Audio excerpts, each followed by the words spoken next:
the same treatment as Zuckerberg. I know, right? Oh my God. And people tell me to take politics more seriously. Like, honestly, sit on it, Potsy. Which politics or politics? Which one? They all these people, they just get up my keister about like, you're not taking it serious. This is our society. Man, Kanye West is the #1 political story in America, and Diamond and Silk is being interviewed. I saw somebody going in on you yesterday, like, why are you making such a big deal out of this? And you were like, have you looked around lately? Our president's a like, what more needs to happen? Yeah, we're living in a simulation, okay? I mean, yes. If anything has proven the fact that we're living in a simulation, it's yesterday. And I mean this as non-politically as possible. We are just playing by new rules in the world that we live in. And so it's like Kanye West goes and is saying a lot of things that people are finding politically controversial. It's the #1 thing that people want to talk about. Like it was asked directly in Fox. President Trump was on Fox and Friends today amongst whether or not, he colluded with Russia, why he fired James Comey. He was asked about Kanye West. That is the level at which those are the 3 stories, right? Yeah. 3 stories, and 2 of them are old, and one of them happened this week. So yeah, man. Hurry up with my damn croissants. I just, I don't know, man. I have so many thoughts about this, but if I get going, I won't stop, and we're at 128. So yeah, remember, it's also very good day, internet. Good. Use your powers for Here's good. The only thing I will say about Kanye West political opinions: if you want to do the rundown of things that he has said outright, either in his lyrics or in interviews, it is an eclectic mix. So I wouldn't get too attached to any one thing that he has said. I did definitely agree with his Excel spreadsheet. Yeah, there's that. Because I'm like, F it. Yeah, screw a spreadsheet. Oh, I know a few people, those are fighting words. It's 1:30 p.m. and time to do the news. Let's do it. Is it my cold open or yours, Sarah? I can never remember. I think it's mine. Actually. I think when I can't remember, it's usually yours. You're like, Okay. All right. Here we go. 3, 2. Daily Tech News Show is powered by you. To find out more, head to dailytechnewsshow.com/support. This is the Daily Tech News for Thursday, April 26, 2018. From Los Angeles, I'm Tom Merritt. And from Studio Feline, also in Los Angeles, I'm Sarah Lane. From Oakland, California, I'm Justin Robert Young. And somewhere in between, our producer, Roger Chang. Yes. But closer to LA. Roger, how's the roofing? It's really loud. They just stopped a second ago, so hopefully it'll stay that way for a few minutes. Right. Remember, folks, when you support this show, you are literally keeping a roof over Roger's head. Yes. Hopefully that roof will be done by tomorrow. All right. Let's start with a few tech things you should know. Lots of earnings to report today. Let's start with Amazon. The company reported its first quarter earnings today, beating expectations handily with revenue of $15.04 billion versus the expected $49.78 billion. That's up 43% year over year. North America revenue jumped to 46% to $0.7 billion, while international sales grew 34% to $14.8 billion. Of note, for the quarter, Amazon Web Services sales grew 48% year over year to $5.44 billion, while generating $1.4 billion in operating income. They're making what about Intel? I know you're screaming into your phone. Well, don't worry. Earnings came in 87 cents per share. That is up over the forecasted 72 cents per share, and revenue was $16.07 billion, beating the street, who had forecasted $15.08 billion. Total revenue for the quarter is up 9% year over year. The client computing group brought in $7.4 billion in the first quarter. The data center group, which grew 20% in the fourth quarter of fiscal 2017, brought in $3.9 billion in revenue. But let's complete the hat trick with Microsoft earnings. Do it. Reporting revenue of $26.82 billion and earnings per share of 95 cents. Both of those beat analyst expectations. Quarterly profit rose 35%. Microsoft's Intelligent Cloud division had revenue rise of 17%, including a 93% rise in Azure revenue. Azure and Office 365 are powering Microsoft right now. Personal computing segment revenue grew 13%, with Windows OEM revenue growing by 4%, which may sound small, but Windows OEM revenue, not something they really expect to be driving things. So 4% ain't bad, I don't think. Xbox gaming revenue grew by 24% thanks to third-party game titles. Gotcha Mania running wild. It sure is. Let's talk a little bit more about Snap bringing it back. Well, finally, they answer the masses. Snap released a new version of its Spectacles sunglasses. Yeah, you heard that right. They're slimmer, water resistant, and now come in 3 jewel tones: onyx, ruby, and sapphire, or black, red, and blue. They're available to order starting today at spectacles.com for $150. Wait a minute. Was that $20 more than the previous model? It is, Justin. Your math is correct.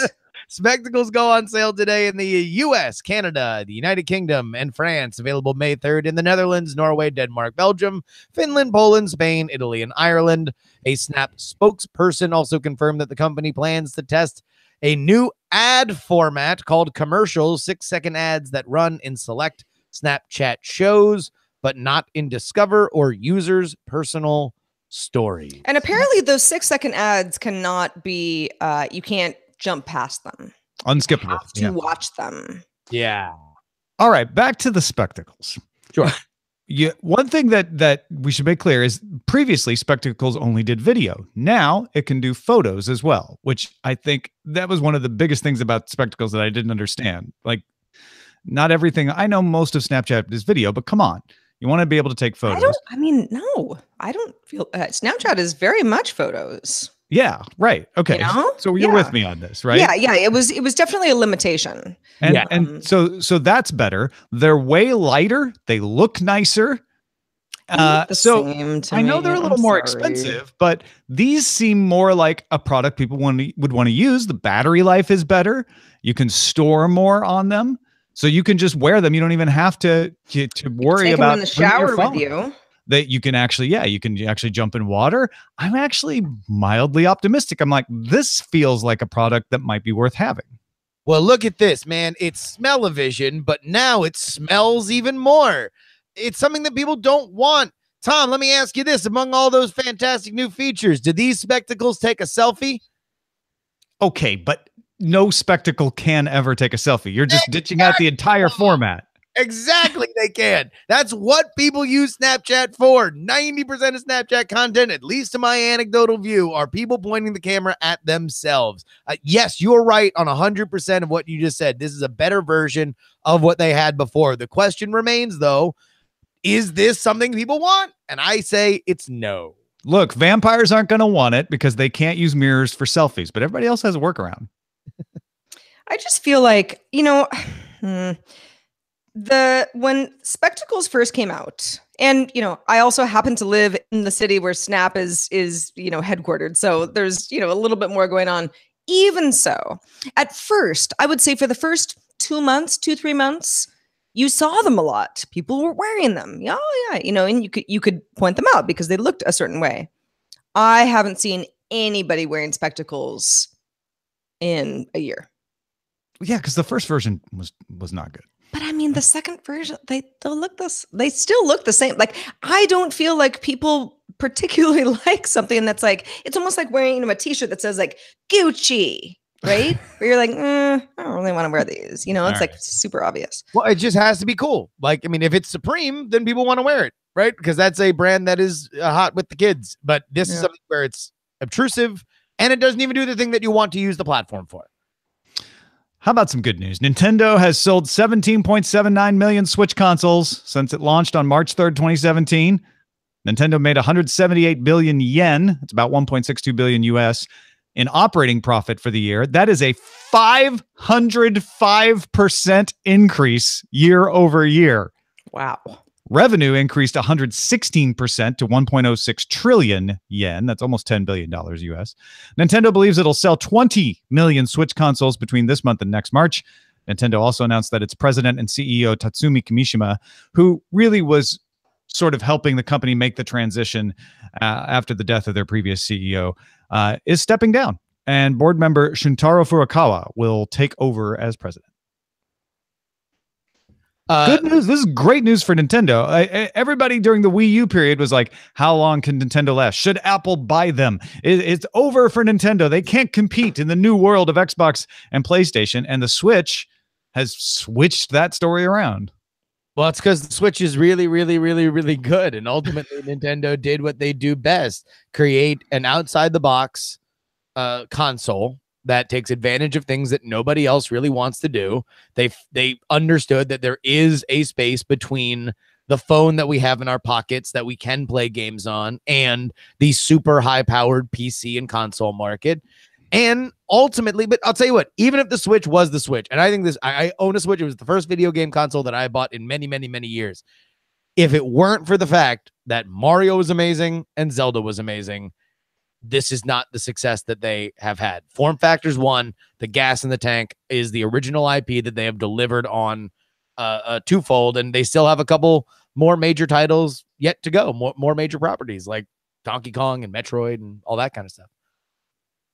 Yeah, Sarah, you mentioned in Daily Tech Headlines this morning, they sold 10 million copies of Super Mario Odyssey, 9 million copies of Mario Kart 8 Deluxe, 6 million copies of Splatoon 2. So, and quite a few copies of the NES, the classic. Oh yeah, the SNES well. Classic sold real well.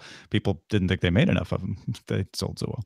I mean, Nintendo had a good year. It also is like, I mean, you can't really compare this year to last year. Like, no wonder it was up 500 and whatever percent because, you know, they had a console. They didn't have one, you know, before, but good year. I mean, they had the numbers. Wii U, but yeah, it's like they didn't have a console. No, well, exactly. but you know, the Wii U wasn't. Also, Cardi B sales are up 1,000%.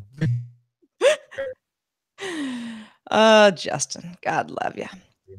Can we go back to Amazon, guys? Yeah, Amazon's sure. Why not? Smart speaker, let's call her A, right?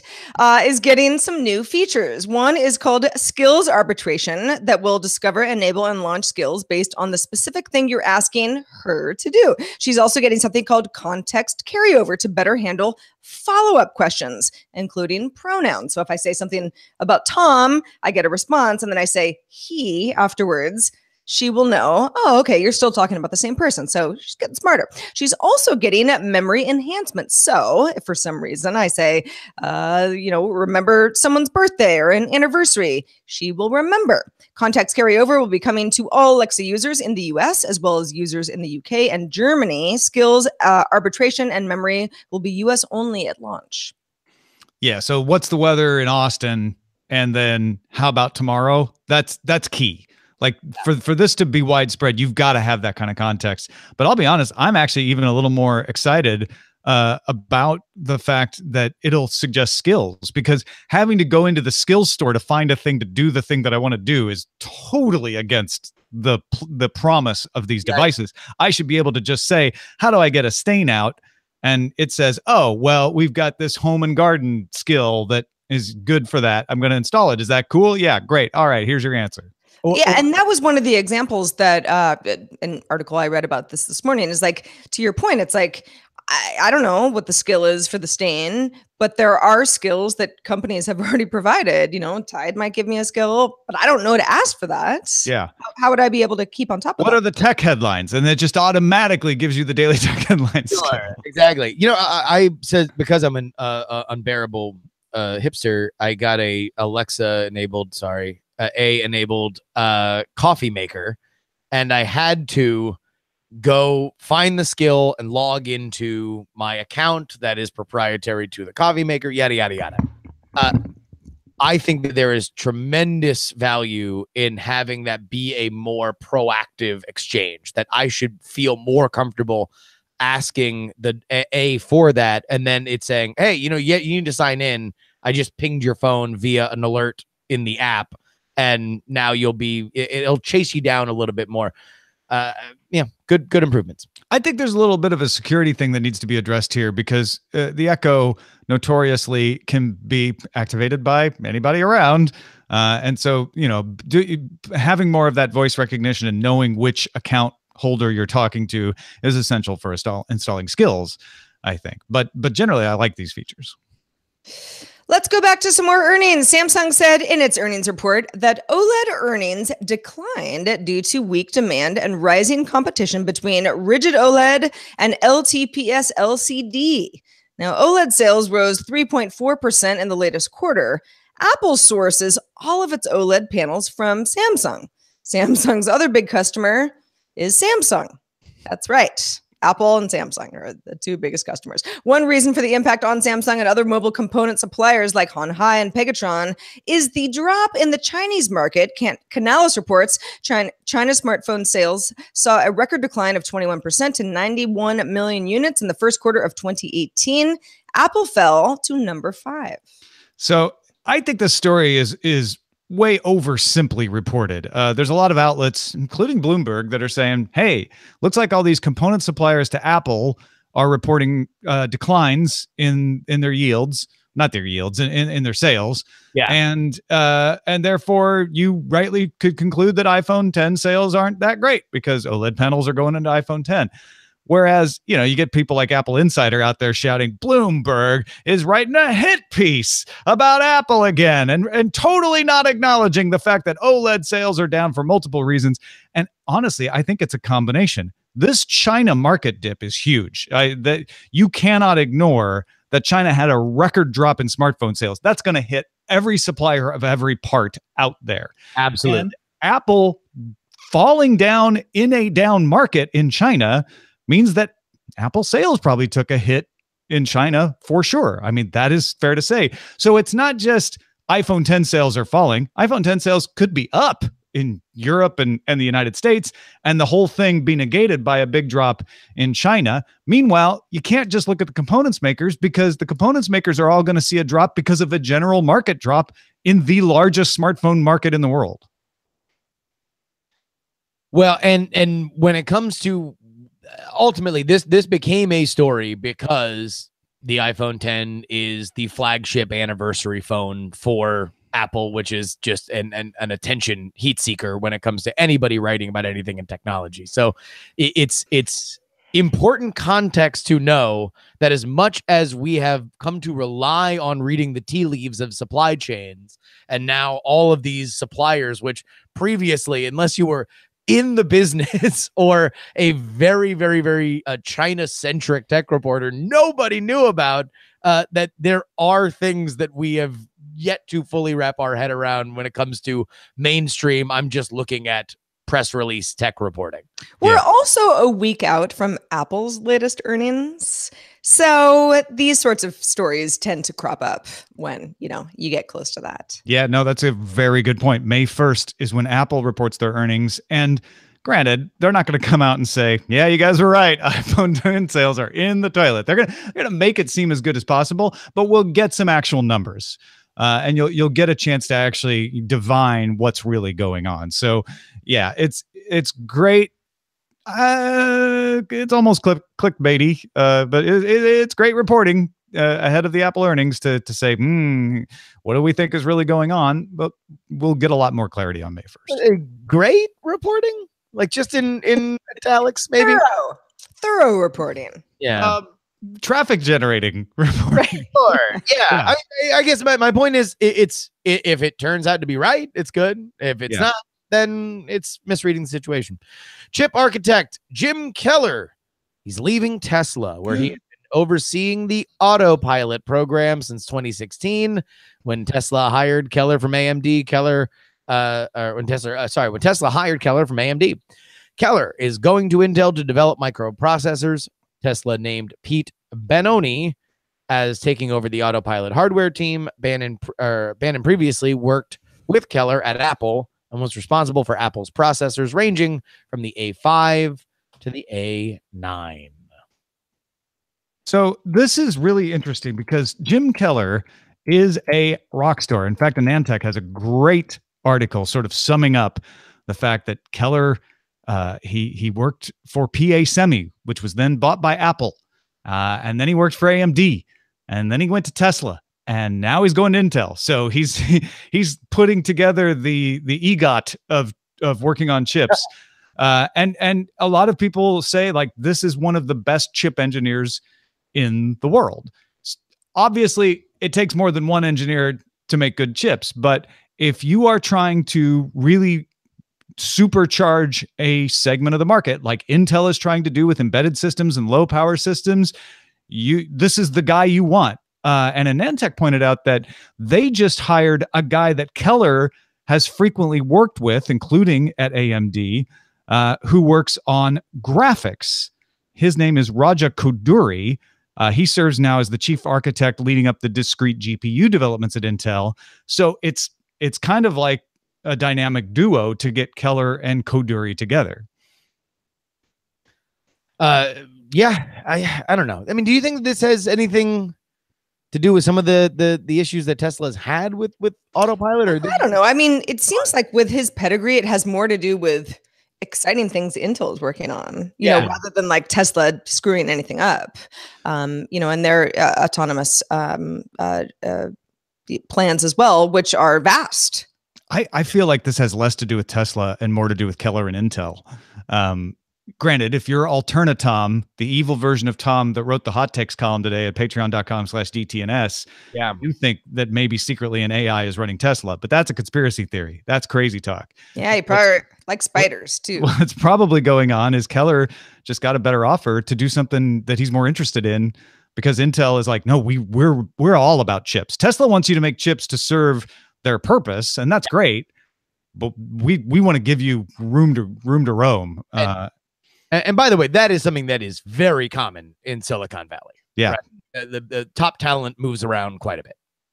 At a March 28th meeting on ethical issues at the U.S. National Institute of Health, Yale University neuroscientist Ninad Sestan disclosed that a team he leads have been able to restore circulation to pig brains roughly 4 hours after having been separated from their bodies. The reanimated brains stayed alive for up to 36 hours in certain instances. No evidence of consciousness was seen, but billions of cells were capable of normal activity. Now, the solution that is used to deliver oxygen to the cells in this system includes some chemicals to prevent swelling that also happen to dampen neuronal activity. So they're not ruling out the possibility that there could be more in a different setup system. The system called BrainX is meant to help construct an atlas of brain cell connections. It's hard to map the connections when the brain is not active, but if you can take a brain, reactivate it, then you can start mapping those connections. This is being done with pigs, but the question, and the reason this was brought up at a meeting on ethical issues, was if we want to map the human brain, we need to do this with a human brain. And is it ethical to reanimate a human brain? We don't think there's a chance of consciousness in this system, but the powers could be used for ill or good. Now, the results have been submitted to a journal, and these remarks from this ethics meeting were not intended to become public. So we don't have all the details yet until that journal article gets published. Here's my question, and I know this is a dumb question. If all of the cells are operating normally, what is the switch that, you know, flips on consciousness? Well, that's the question, right? We don't even when even in my brain right now, no, you can't answer that. Like nobody knows exactly how consciousness emerges. But the simpler answer is the neurons can fire and you can map the connections, but they don't work, right? They're not. The neuronal activity is suppressed, so you can't get enough firing going on to actually make thoughts happen or even collected activity.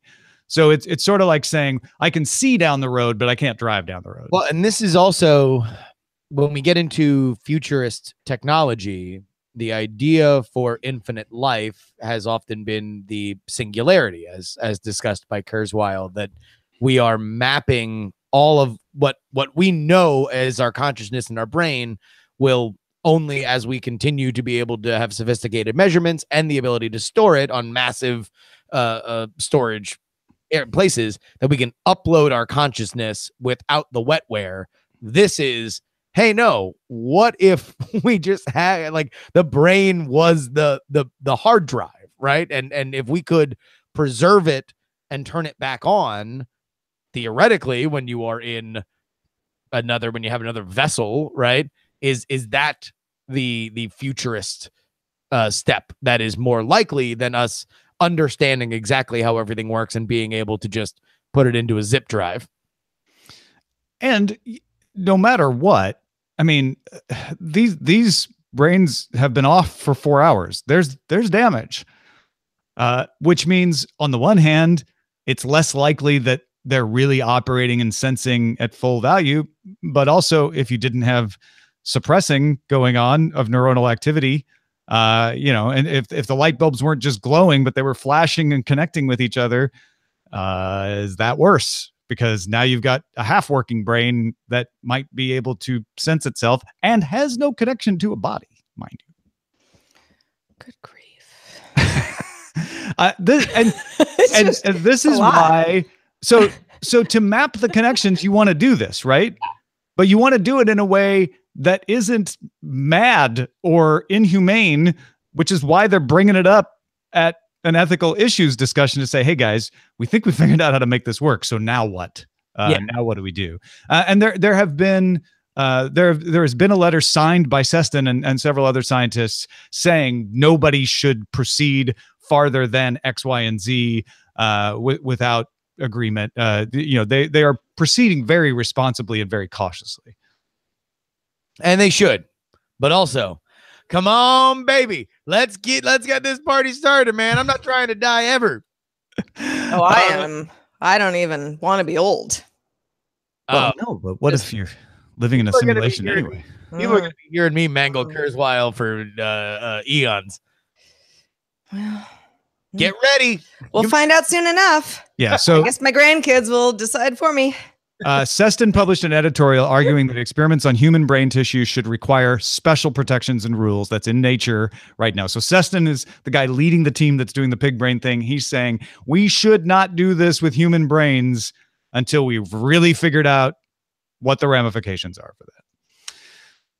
But yeah, man, my worry, I've said this before, I'll be the last person to die. Like they'll figure it all out. Justin will be, living forever. And I'll be like, oh man, I was just a day late.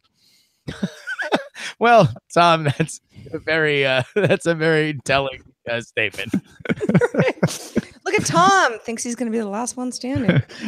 No, last person not standing. No, Tom. The last brain die. Yes. Firing. Folks, if you want to get all the tech headlines each day in about 5 minutes, subscribe to dailytechheadlines.com. You can also get it on your Amazon Echo, your Google Play, or the Anchor app. What do we have in the mailbag, Sarah?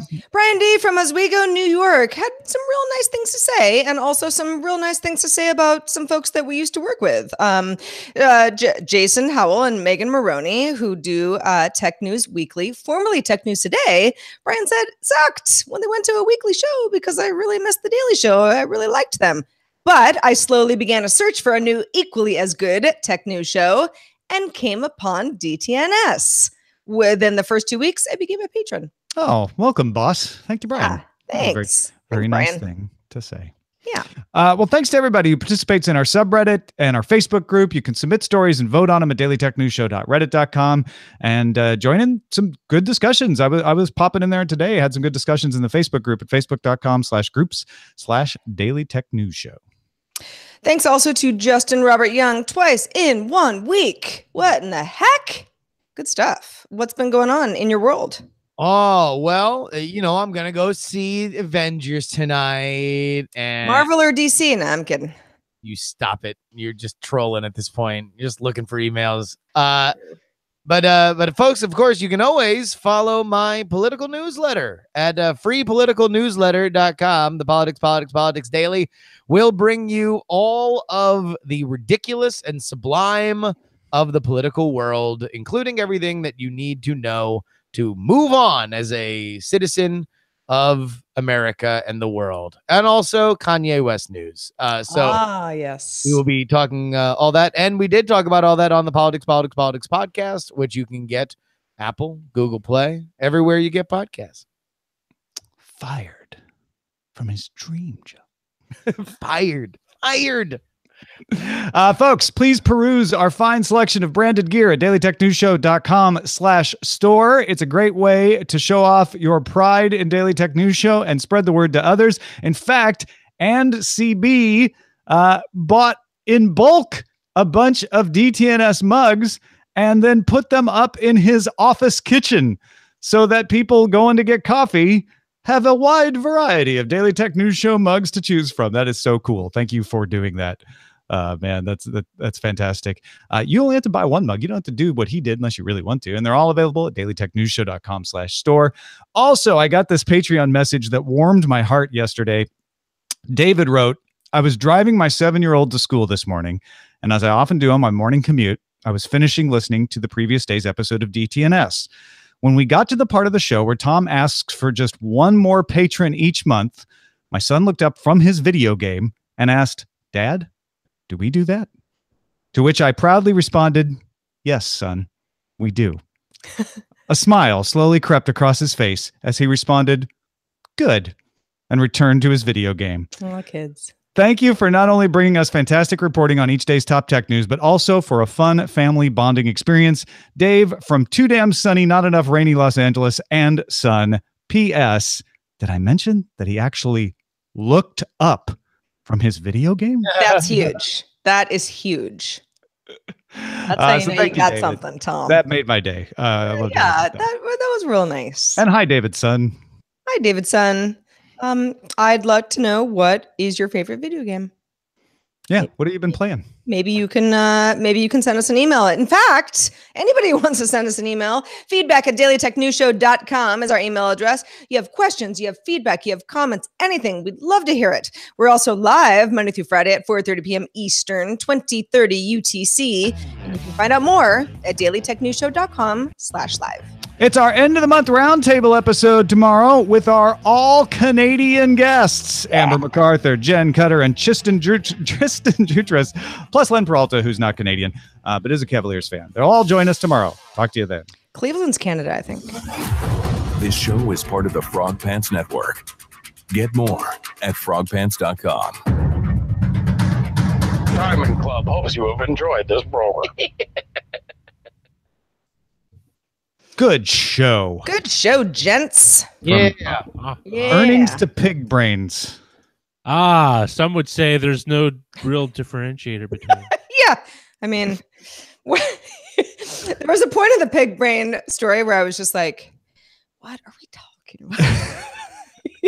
Like, the singularity. It's like, oh, it's good. Well, I love this story because there's always stories like this, like scientists think they've done this. This time it's like, oh no, we really did it. Crap. Yeah, what do we do now? Yeah. Right, exactly. So what?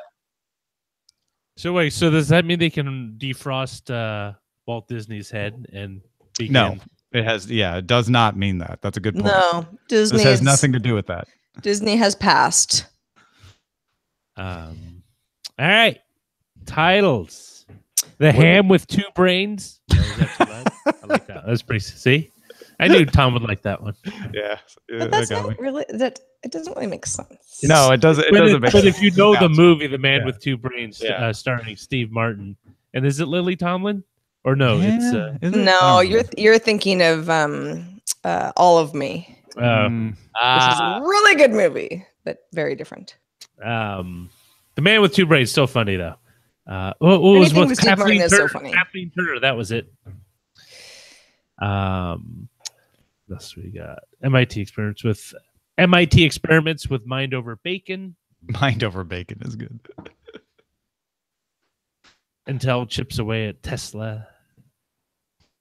Oh, that's funny. Chips away. Yeah. Get it? Clever stuff.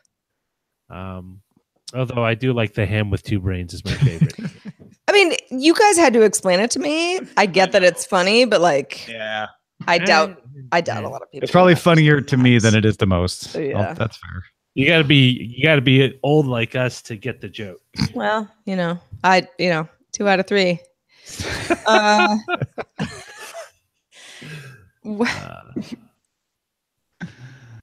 What are we calling it then? All right. MIT experiments with mind over bacon. There's something with the pig. I want to do something with the pig. I love the pig. What if we just called it mind over bacon? Yeah, I'd be good with that. Mind over bacon. Mind over. Oh, by the way, folks who are patrons, you should have already got your DTNS Labs interview with Jack Conte, CEO of Patreon. Everybody else will get it on Saturday. It'll go out in the regular feed on Saturday. Super cool. But yeah, we had a great interview talking about Patreon. And Jack agreed. Well, I want to have him back and just talk about the internet in general, just like how the internet works. But we had a good almost half hour worth of talk just about the fiasco and how Patreon decides, how to set the limits on how its platform is used and all that stuff. I'm glad to hear it went well. I've always liked those guys. When was it recorded? Well, yesterday afternoon. Nice. Any hot tidbits? Any tense exchanges? No, it's funny. I kept trying to, because in these interviews, what I like to do is just have a conversation with somebody about their thing, right? So I kept trying to steer it more broad. Like the most interesting thing we talked about for me was change management and how people don't realize like that's a thing. Like knowing when you can make a change that nobody's going to care about and when they're going to care a lot is a skill that companies have to have. And the bigger the company, the more difficult it is. Well, and clearly you think like, if you're good enough, if you have a robust enough PR team, you'll never get it wrong. No, hell no. It happens all the time. All the time. Yeah. So by good people who aren't trying to upset their users. I kept trying to steer it into a broad conversation about that. And he kept going right back like, what we screwed up on is this. This is what we did wrong. So it definitely is him trying to let people know. And I've heard him do this in public before. Like, yeah, we made mistakes. We're not trying to pretend we didn't. Well, it's a humbling experience. And it also, once the, sort of fallout, kind of calms down, I think most companies would agree it's a really good learning experience to be like, we didn't realize this about our user base. Now we do. Well, and that's the general principle I was getting to was we have the same thing on DTNS. I've changed all kinds of things on DTNS that no one's ever even noticed, right? Those are the things that most people are like, whatever. I don't care if you do it X, Y, or this way or that way. A couple of times I've changed something that people are like, whoa, what are you doing? And then most of the time, if I feel like, okay, this is a bigger thing, I spend a lot of time talking with people in the audience about it as much as I can. But it's, people think, oh, it's obvious. You always talk to your audience. Well, no, you don't talk about your audience about every single thing, especially in software companies, engineering companies, where you have to change something every day. Like you're constantly evolving. You can't just go and worry about every little thing. And the audience would get bugged. They're like, we don't care if it's yellow 5 or yellow 4. Just do it, Yeah, I think part of it is understanding what the key passions and connections are between an audience and product, and where decisions affect that. And that I think is ultimately where Patreon got themselves into trouble, was understanding it on one level and not understanding how broad the passion and the connection was. And by passion and connection, I mean how I pay my rent. But well, and he talks about that in our interview of like, this is what we did wrong. This is why we think we missed this. And this is what we're doing now to try to not make that same mistake again. Yeah. I think, and that's the thing, is like for Patreon, hey, add your lens feature. Cool. Create new categories. In fact, do a whole redesign on the website. Fine. People might even be a little cheesed off because they got a process and now it's a different process. Everybody will be able to figure it out. what they had to learn the hard way was you need to think 1.5 million times over before you take away an option in terms of payment. Yeah. That's Well, and that he mentions that particularly. He's like, one of the big problems was this had to do with money. And once you involve money, it's a entirely different conversation. And it's super important to our creators, because that's how they pay their bills. well, and not to mention the fact that now all of a sudden everybody's, an amateur sleuth, and they're digging through the Twitter account of everybody who's ever worked at Patreon and finding any time that they've ever said that they like money. Right. That is a thing, and that's part of why I think, and that's, look, the good news is a lot of people care about your product. The bad news is a lot of people care about your product. That's why I try to have a marginally popular product. More money, more problems. Exactly. That's the Patreon tagline. The money is the root of all headaches. Although a friend of mine who has a lot more money than I do, a lot more, said that to me today. It's all relative. Having more money doesn't really solve anything. And I was like, it solves certain things. Well, this is the I was like, okay, all right. Because Taxes it's true. Would be solved. I feel like I have an understanding of this. And anytime someone wealthy says this to someone less wealthy, it's not okay. Because the less wealthy person is like, sure, you still have the same problem. Do you not want your money? Like maybe more comfortable, but you don't have the worry that you're going to get kicked out of your house. You don't have the worry that you're going to starve. Like the level of the problems does. It's relative. It is relative. And there are lots of things regarding happiness that don't change. And I think that's why people who are wealthy say that. But there are more existential threats. Yeah. There are lots of day-to-day solutions that I usually just tell money really fixes. Yeah. What you need to do is tell your wealthy friend that people who are well off tend to die sooner. So if they want to see the ripe old age of 90 or something past that, they should offload some of that cash. Yeah.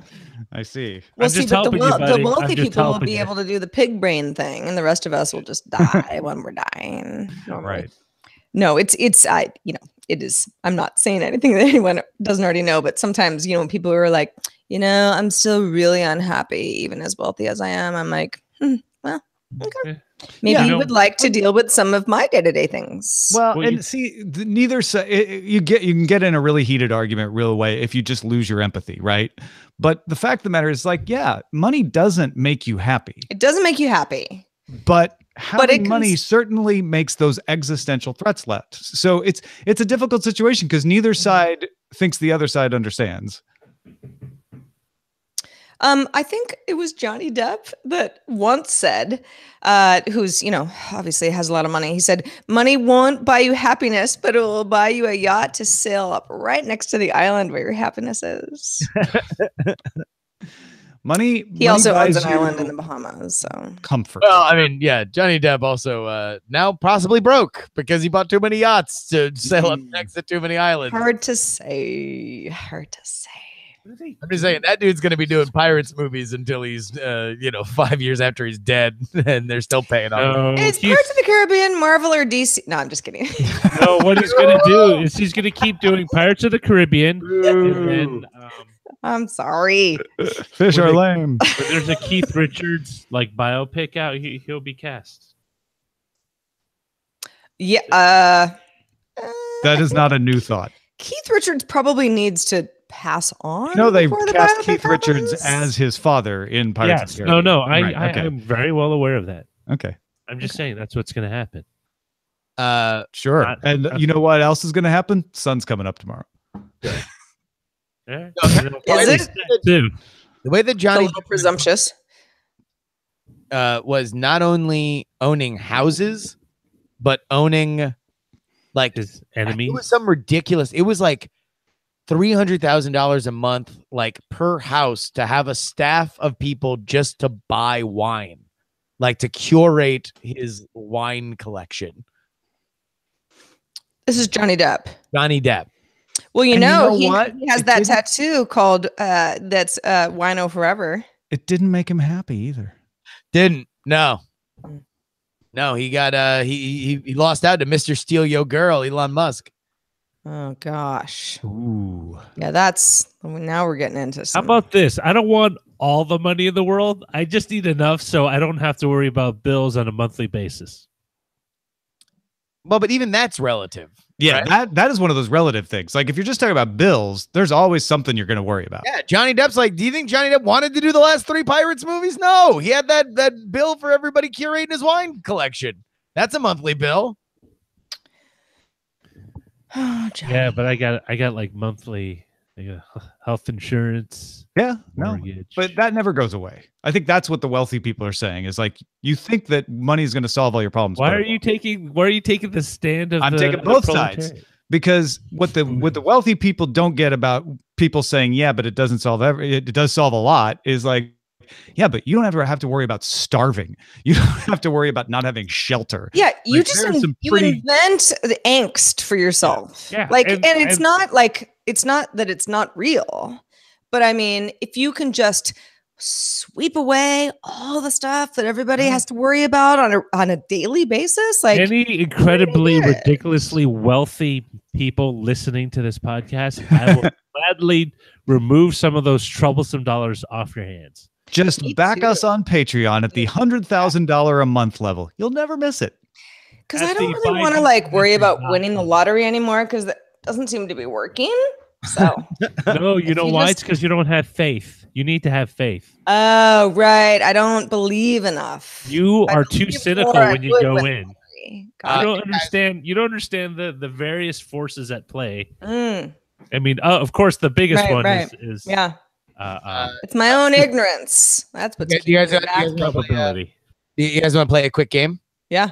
Oh, yeah, sure. Headline: CBS, San Francisco Bay Area, KPIX. Junkies take over corridors of San Francisco BART station. Which BART station are they talking about? Embarcadero. No, I'm thinking 16th of the Street. no, the 24th. So wait, you're going 24th? Oh wait. Well, hold on. 24th admission. 24th admission. 16th admission, that little rotunda I refer to as homeless Congress. Yeah. They meet in the round. Yeah, it's not a great one. No, I'm calling 16th. You say 16th.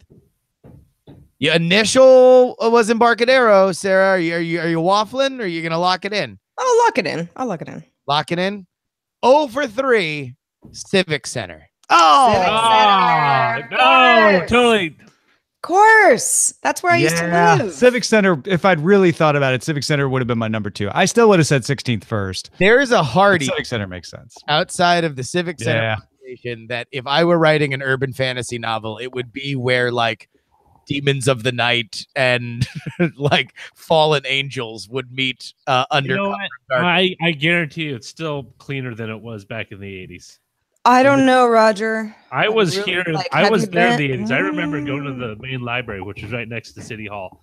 The entire back lawn of City Hall was a homeless encampment. There were Well, tents. it definitely still is. No, Civic and- no, Center- no. I mean, like, you couldn't even. I'd even noticed the trees before because there were just so many. It was Well, they literally just- wall to wall. now they just cut them. They cut them Civic back. Center was my stop for ZDTV and Tech TV.